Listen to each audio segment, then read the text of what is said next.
Hey, good morning, everybody. Rene at the front porch this morning, and I want to talk to you about stuff that's happening this weekend.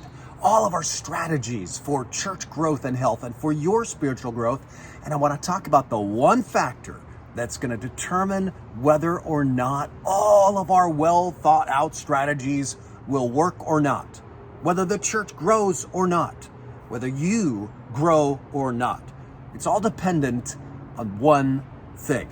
First of all, this weekend, we got a lot of strategies for your growth and for church growth. We got small groups signups happening. That's right, you can sign up for small groups this weekend because we're kicking off the following weekend our fall 8-week series studying the life of Joseph. It ties into a Max Lucado book called You'll Get Through This. Who doesn't need to hear that message these days? You'll get through this. No matter what you're going through, we're going to be studying Joseph's life, talk about ups and downs and seeing God work even in trials and in triumphs. Joseph's life has it all. So I'm really stoked about that. You can sign up for small groups and get your books this weekend at church. Also, this weekend at church, Connect Expo. That's when we have all kinds of different ministries at church have tables. It's almost like Rush Week when you're a freshman at college. All these groups you can volunteer with and team up with to better serve our church and our community.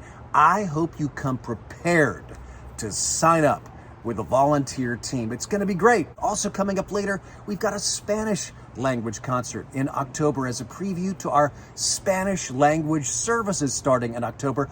There is so much going on. It's going to help the church grow unless one thing sabotages it. You know what that one thing is? This weekend in church, we're going to be studying the final words of Jesus to his disciples before he was crucified. He says in John 13, verses 34 and 35, "A new command I give you, love one another. As I have loved you, so you must love one another. By this will everyone know that you are my disciples, if you love one another."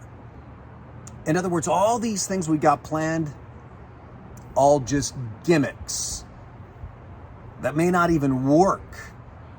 Gimmicks, unless we love one another. That's what's going to draw people to Twin Lakes Church. That's what's going to make our volunteers who serve others attractive. That's going to make our small groups powerful. Not the material we're studying necessarily, not the book, not my sermons, but if we love one another, past our divisions, past our differences. If when people think of Twin Lakes Church, they think, when I go to that church, I know I'm going to be loved. When I go to that church, the way I see the pastors interacting and the worship team and the people who attend interacting, I know they love each other.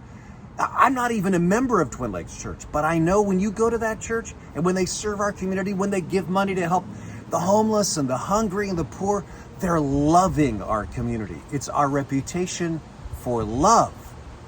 That's what's going to make the difference. That's going to change all of those strategies we have from mere gimmicks to powerful ways God is going to move if we love one another. Hope you can make it to church this weekend, Saturday at 6 or Sunday at 9 and 11, because that's what we're going to be talking about. God bless you. Have a great day loving each other.